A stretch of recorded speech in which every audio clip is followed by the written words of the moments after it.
So guys welcome back to the channel again tutor 360 में आप सभी का स्वागत है। ट्यूटर 360 सब कुछ कर जाएगा। आज की वीडियो के अंदर लेक्चर नंबर चौथा, और इस चौथे लेक्चर के अंदर हम लोग देखेंगे किसके बारे में, स्ट्रक्चर ऑफ एटम के बारे में। अब एटम का स्ट्रक्चर बनाना है भाई, ये इलेक्ट्रॉन कहां गया, प्रोटॉन कहां गया, कहां गए, कितने गए, क्यों गए, ये सब बातें अलग अलग वीडियोस में करेंगे, अलग अलग मॉडल ऑफ एन एटम पढ़ेंगे। आज की वीडियो थोड़ी सी छोटी होगी क्योंकि हम लोग सबसे छोटे लेकिन सबसे पहले उस मॉडल से पढ़ने वाले हैं जो कि है जे Thomson model of an atom. Lecture number 4 J Thomson model of an atom. मैं वीडियो रिकॉर्ड ये वाली बाद में करने वाला था, बट मैंने सोचा कि साथ ही कवर कर देते हैं क्योंकि टाइम की बहुत ज्यादा शॉर्टेज है, तो साथ के साथ ही शुरुआत कर दी मैंने। एक बटन दबाने के बाद में दूसरा बटन, और बोला ट्यूटर 360 में आप सभी का स्वागत है। ट्यूटर 360 सब कुछ सिखा कर जाएगा, तो हमने भी तेज होना सीख लिया ट्यूटर 360 से ही। J Thomson model of an atom बड़ा आसान है, देखो समझो, 9th क्लास के अंदर भी हमने पढ़ा है। छोटी सी वीडियो, बेहद ध्यान से सीखना, लेकिन क्योंकि ये पहला था इसलिए पढ़ना जरूरी है, पेपर में कुछ नहीं आने वाला, सब बकवास है। जे Thomson model of an atom ये बोलता है, लेकिन हम लोग पेपर के लिए पढ़ते भी नहीं है, कि भैया एटम तो एक स्फीयर है। एटम को मान लेते हैं तरबूज, वाटरमेलन। इस स्फीयर के अंदर होगा मेरा रेड एलिबल पार्ट, सारा का सारा खाने वाला पार्ट होगा। अगर वाटरमेलन है तो रेड एडिबल पार्ट भी होगा, और साथ में आपको मिलने वाला है क्या, सीड्स। रेड एडिबल पार्ट और सीड्स की अगर मैं बात कर रहा हूं तो सीड्स ऐसे बीच में पड़े हुए होते हैं।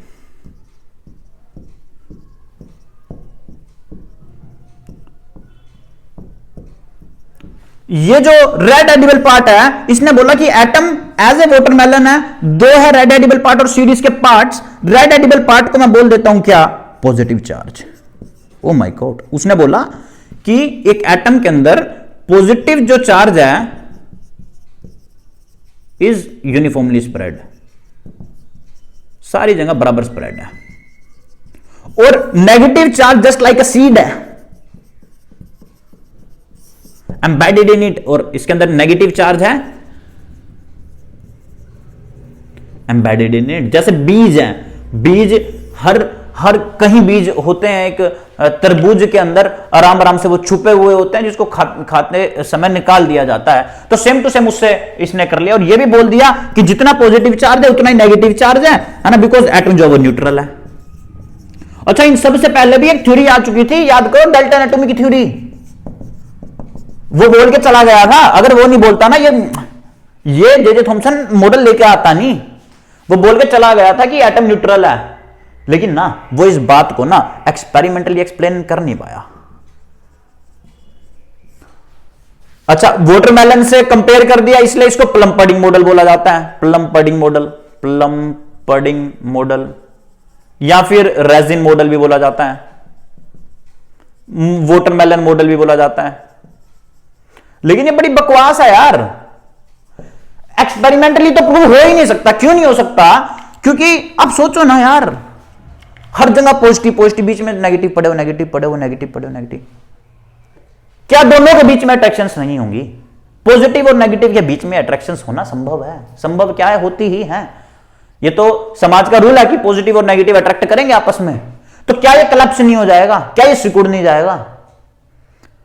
क्या डिस्टेंस, कितना डिस्टेंस, इलेक्ट्रॉन के पास मास नहीं है, या फिर मासलेस क्वांटिटी, मास है बट काफी कम है, नेगेटिव में है।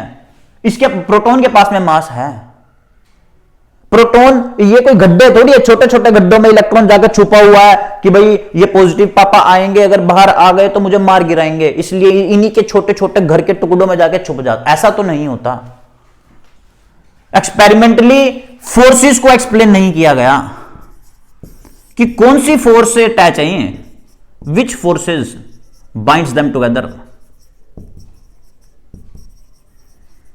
फिर ये स्फीयर कहां से आया भाई? स्फीयर का साइज, एटम का साइज लगभग 10 की पावर -10 मीटर होता है। न्यूक्लियस का साइज लगभग 10 की पावर -15 मीटर होता है, जिसको इसको एक एंगस्ट्रॉम और इसको एक फर्मी बोला जाता है। बट ये बात बाद में आई, ये बात इसने दे दी। ऐसे कैसे दे दी? अरे कोई तो लॉजिक कोई एक्सप्लेनेशन, कोई कहानी तो होनी चाहिए, बट वैसा नहीं था बिल्कुल भी। अगर ऐसा नहीं था तो यह भी फेल था। इन सारी फेलियत को सही करने के लिए रदरफोर्ड आया था। रदरफोर्ड ने बेहद अच्छे तरीके से एक्सपेरिमेंट, अच्छा मेरा मूड कर रहा था कि मैं इसको बाद में रिकॉर्ड करूं, बट आज ही रिकॉर्ड करूंगा, इसी कपड़ों में रिकॉर्ड करूंगा और देख लेना, वीडियो डाल दूंगा जल्दबाजी से ही। रदरफोर्ड आया था, रदरफोर्ड मॉडल भी अभी पढ़ेंगे, इंटरेस्ट बना हुआ जबरदस्त। तो रदरफोर्ड मॉडल जो है वो सारी की सारी दिक्कतों को सोल्व उसने कर दिया था, लेकिन उसकी भी कुछ छोटी सी दिक्कत थी जो कि फिर बोहर मॉडल ने सोल्व की थी। गोल्डस्टीन, रदरफोर्ड, चैडविक, ये सारे साइंटिस्ट एक साथ काम कर रहे थे। कभी भी ये मत सोचना कि अगर मैंने नाम लिया रदरफोर्ड ने या गोल्डस्टीन ने या फिर थॉमसन ने, इन सब की डिस्कवरी, ऐसा नहीं होता है। ये सारे ताऊ चाचा के लड़के हैं, एक साथ बैठे हुए थे, है ना, और चाय की टपरी पे, और एक साथ इन्होंने सब कुछ मिलकर डिस्कवर किया है। नाम चाहे किसी का भी आया हो, और इतनी पास्ट हिस्ट्री को सही मानना सही नहीं है किसी भी रिस्पेक्ट में कि किसने क्या डिस्कवर किया, किसने क्या नहीं। हाँ, जिसका नाम आ गया, या फिर चाहे उन्होंने म्यूचुअल कंसेंट से नाम दिया, कैसे भी दिया, वो बात अलग हो सकती है। बट मेरा मानना यह है कि चलो खैर, अभी तुम्हें यही पढ़ना पड़ेगा। So thank you for watching the video. अगली वीडियो में मिलते हैं।